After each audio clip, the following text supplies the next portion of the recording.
अध्यक्ष महोदय, मैं मेरी बात प्रारंभ करूं इससे पहले एक आपकी अनुमति से प्रार्थना कर रहा था कि ये लोकतंत्र का सबसे बड़ा मंदिर है। विभिन्न लोग यहाँ अपने ज्ञापन प्रदर्शन भी करते हैं। आज भारतीय जनता पार्टी के हजारों लोग जयपुर की कानून व्यवस्था को लेकर प्रदर्शन कर रहे हैं। सिर्फ इतना निर्देश फरमा दें कि उनका ज्ञापन कोई ले ले, कोई ज्ञापन उनका ले ले ताकि वो भावनाएं आप तक पहुँच जाए। अध्यक्ष महोदय, मैं राजस्थान पंचायत राज संशोधन विधेयक 2021 पर अपनी बात प्रारंभ करूं इससे पहले संसदीय कार्य मंत्री महोदय, मैं आपको बधाई देना चाहूंगा। एक संक्षिप्त सत्र में पहले आप मंत्री होंगे जिन्होंने आज 9वां एक्ट पायलट किया है, 9वां विधेयक पायलट कर रहे हो। ये आपकी बुद्धि को, आपके सामर्थ्य को मैं धन्यवाद देता हुआ जरूर कहूँगा कि जब कभी एक दिन समय के साथ सबको जाना है, एक बात जरूर कर जाना कि अपने इस शीश के दान की घोषणा कर देना। भगवान आपको लंबी उम्र दे ताकि लोग खोज तो करें कि एक आदमी संजय की तरह जिसके पास सारे विभागों की जानकारी आ जाए और सारे विभागों का जवाब बिना तर्क के दे दे। इसलिए मैं आपसे निवेदन कर रहा था।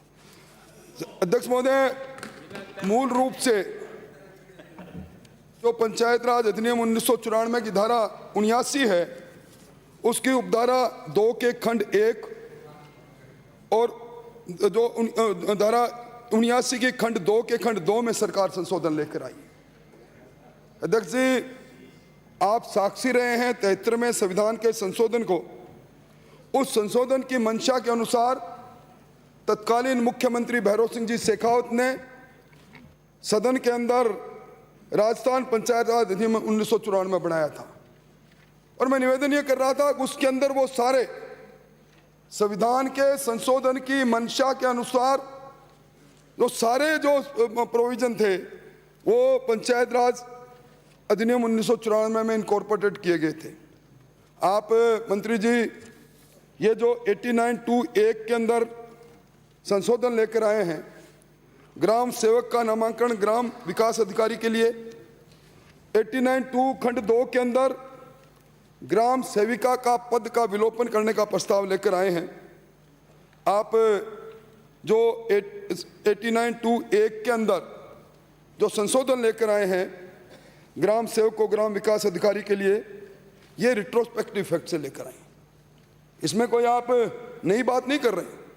इसी सदन में 27 मार्च 2017 को मेरे द्वारा पंचायत राज मंत्री के रूप में यह घोषणा की गई थी कि राजस्थान में जितने भी ग्राम सेवक हैं उनके कार्य को देखते हुए, कार्य के भार को देखते हुए, और चूंकि ग्राम सचिवालय बने जिला सचिवालय के तर्ज पर, राज्य सचिवालय के तर्ज पर, और उस सचिवालय में वो सारे काम संपादित हो, इसलिए उस वक्त ग्राम सेवकों का नामांकन ग्राम विकास अधिकारी के रूप में किया गया था।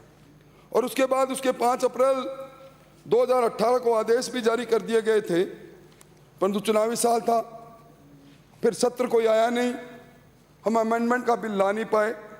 खैर, देर आए दुरुस्त आए, मैं आपको धन्यवाद देना चाहूँ।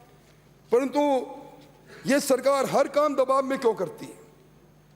16 अगस्त से ग्राम विकास अधिकारी ने 11,341 ग्राम पंचायतों में ऑनलाइन काम को बंद कर रखा है।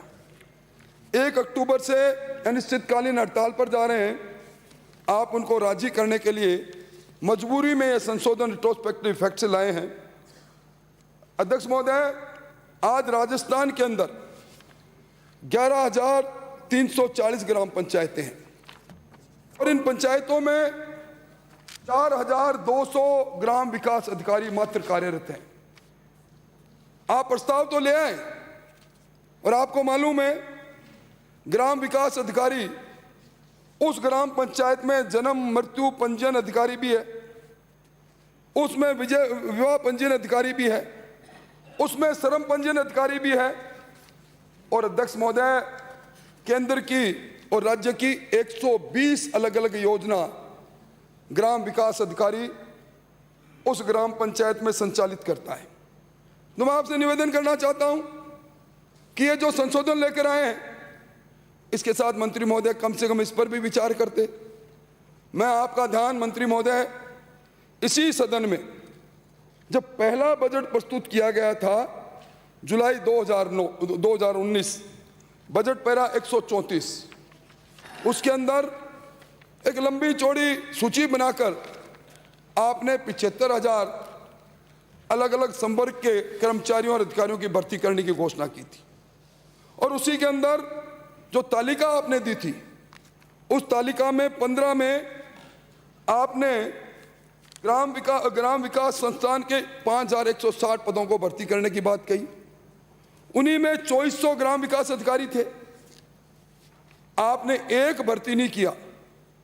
अब आप अगर भर्ती करने की प्रक्रिया प्रारंभ भी करते हो तो यक्ष पर्सन ये खड़ा होता है, बजट की घोषणा 1 वर्ष के लिए आपने 2019-20 गया, 20-21 गया, 21-22 जा रहा है। मैं समझता हूं सदन में मुख्यमंत्री जी से की गई घोषणा पर तो आपको गंभीर रहना चाहिए। अध्यक्ष महोदय, 73वां संविधान का संशोधन हुआ। पूर्व प्रधानमंत्री राजीव गांधी इसके जनक रहे। आप खुद इस राजस्थान में, मैंने आपको उस समय जब आप पंचायत राज संस्थान के मंत्री थे बोलते देखा। आपने 29 विषय को फंड, फंक्शन और फंक्शनरीज के आधार पर पंचायत राज संस्थान को स्थानांतरित करने की बड़ी पैरवी की। और निश्चित तौर पर 73वें संविधान संशोधन के बाद पंचायत राज संस्थाओं में उनके सशक्तिकरण के लिए, स्वायत्तता के लिए, वित्तीय स्वतंत्रता के लिए समय पर चुनाव हो, महिला को आरक्षण हो। और मैं समझता हूं पूरे देश में पंचायत राज संस्थानों की एक रूपता का एक नया इतिहास लिखा। मैं मंत्री महोदय, जो संविधान का मूल संशोधन था 73वां संशोधन, उसमें आर्टिकल 243 आई, उसकी तरफ आपका ध्यान आकर्षित करना चाहूंगा। अध्यक्ष महोदय, उसमें पंचायत राज संस्थानों को सीधा पैसा उनके खाते में जाए, केंद्र और राज्य सरकार के कंसोलिडेटेड फंड से एक निश्चित प्रतिशत जाए, निश्चित समय में जाए, इसका प्रावधान आर्टिकल 243 आई के संशोधन के माध्यम से उस वक्त किया गया। और इसी 243 आई के अंदर पैरा 1 के अंदर कहा कि केंद्र सरकार हर 5 साल के लिए केंद्रीय वित्त आयोग बनाएगी जो फाइनेंशियल डिवोल्यूशन करेगी। कंसोलिडेटेड फंड में केंद्र के कितने फंड में कितना पैसा जाएगा पंचायत राज संस्थाओं का। और पैरा 2 के अंदर राज्य की सिंचित निधि में से एक निश्चित राशि प्रतिशत सीधा ग्राम पंचायत, पंचायत समिति, जिला परिषद में जाएगा। इसके लिए स्टेट फाइनेंस कमीशन का प्रावधान किया गया। और यही नहीं सब अध्यक्ष महोदय, आर्टिकल 280 में धारा 3 की उपधारा बी में इसका भी प्रावधान किया गया कि हर 5 साल में निश्चित अवधि पर हर राज्य अपना राज्य वित्त आयोग बनाएगा। और मैं समझता हूं कि 5वें वित्त आयोग का, जिसका कार्यकाल 31 मार्च 2020 को समाप्त हुआ, आपको 6ठा वित्त आयोग बनाना था। आपने बनाया 12 अप्रैल 2021 को। 1 साल से ज्यादा समय निकल गया। स्टेट फाइनेंस कमीशन नहीं, स्टेट फाइनेंस कमीशन नहीं, तो उसकी रिकमेंडेशन नहीं, उसकी रिकमेंडेशन नहीं, तो जो 6,000 रुपया आपको इन ग्राम विकास अधिकारियों के मार्फत ग्राम पंचायत के विकास के लिए देना था, उस पर कुंडली मार कर आप बैठ के, मैं समझता हूं आप संशोधन विधेयक ले आए, पर कम से कम इस बात को तो देखते। हम ग्राम सेवकों को ग्राम विकास अधिकारी दे रहे हैं, परंतु उसको उनके पास जो जाने वाला धन था उसका राह क्यों रोक रहे हैं। यही नहीं, जो केंद्रीय वित्त आयोग का पैसा था, 15वें केंद्रीय वित्त आयोग का पैसा 2700 रुपए की किस्त जारी हुई। 2700 में से 974 करोड़ रुपए आज भी आपके वित्त विभाग ने रोक रखे हैं। मैं समझता हूं एक और मैं आपका ध्यान आकर्षित करना चाहूंगा मंत्री महोदय। माननीय सदस्य, आप सीनियर हैं, you don't side track the issue. I am sorry. देखो आप मुझे माफ करें, सिंपल है, मतलब बहुत सिंपल है कि भाई ये ग्राम सेवक को अधिकारी बना रहे हैं, उसके फंक्शन में क्या कमी है, ठीक है, उस पर ज्यादा बोलो, ज्यादा बेटर। डिवोल्यूशन का कोई मतलब नहीं। तो अध्यक्ष महोदय, एक जो संशोधन पंचायत राज अधिनियम 1994 के धारा 79 उपधारा 2 के खंड 2 में लेकर आए हैं, आप ग्राम सेविका के पद का विलोपन का प्रस्ताव लेकर आए। सभा अध्यक्ष महोदय, 73वें संविधान के संशोधन की मूल आत्मा पर चोट आई, क्योंकि 73वें संविधान संशोधन में आर्टिकल 243 डी के माध्यम से देश के अंदर महिलाओं की आधी आबादी है और आधी आबादी को पंचायत राज संस्थानों में प्रतिनिधि मिले, इसके लिए संशोधन किया गया और ये ग्राम सेविकाओं का पद इसलिए सर्जित किया गया। इसको इस पंचायत राज संस्थान 1994 के आर्टिकल सेक्शन 15(6) के अंदर जब महिलाओं का आरक्षण हो गया तो यह पद इसलिए सर्जित किया गया मूल रूप से कि अभी अध्यक्ष महोदय, पंचायत राज मंत्रालय भारत सरकार का 2020-21 के अंदर पूरे देश के अंदर किस किस देश में महिला प्रतिनिधि कितनी है उसका ऑनलाइन पर मैंने वेबसाइट में देखा। आज राजस्थान में 70,802 महिला प्रतिनिधि हैं, पंच से लेकर जिला प्रमुख तक। पंचायत समिति में तो अकेले पंचायत समिति के सदस्य हैं 3,629, जिला परिषद की 532। यानी इन ग्राम सेवकों का पद इसलिए सर्जित किया गया था कि ये जो महिलाओं को आरक्षण मिला है, महिला प्रतिनिधियों को, जिनकी संख्या हजारों में है, इनको प्रशासनिक कार्य के में सुगमता रहे और ये इसलिए भी जरूरी है।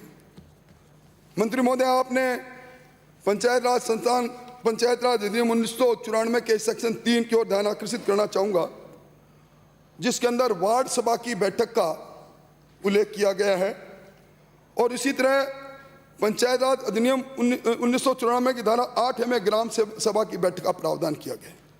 अध्यक्ष महोदय, इन दोनों में यह प्रावधान किया गया पंचायत राज एक्ट के धारा 4 और 8B के अंतर्गत कि वार्ड सभा और ग्राम सभा, इन दोनों के माध्यम से जो बेनिफिशरीज हैं, अलग अलग योजनाओं में हैं, उनके नामों का पठन होगा, विकास के कार्य की एक तरह से सोशल ऑडिट होगी, विकास के कामों को पढ़ा जाएगा, विकास के काम की स्वीकृति देने के लिए वार्ड सभा और ग्राम सभा सबसे बड़ी एक तरह से मंच बन गया। और उसके अंदर ये प्रावधान कर दिया, कोरम तब पूरा होगा अध्यक्ष महोदय जब 10% महिला उस कोरम के अंदर ग्राम सभा और वार्ड सभा की सभा में उपस्थित रहेंगी। ये इसलिए ग्राम सेविका का पद सर्जित किया गया था इन वार्ड सभाओं में, इन ग्राम सभाओं में।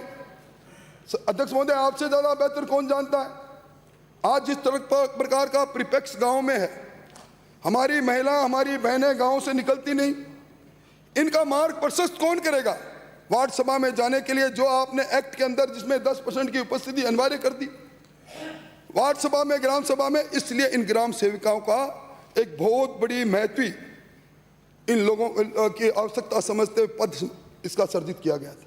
वरना ग्राम सेवक के बाद में ग्राम सेविका आप कहीं उठा के देख ले, मेरे को अध्यापक क्या गया, अध्यापिका लिखा हुआ नहीं मिलेगा।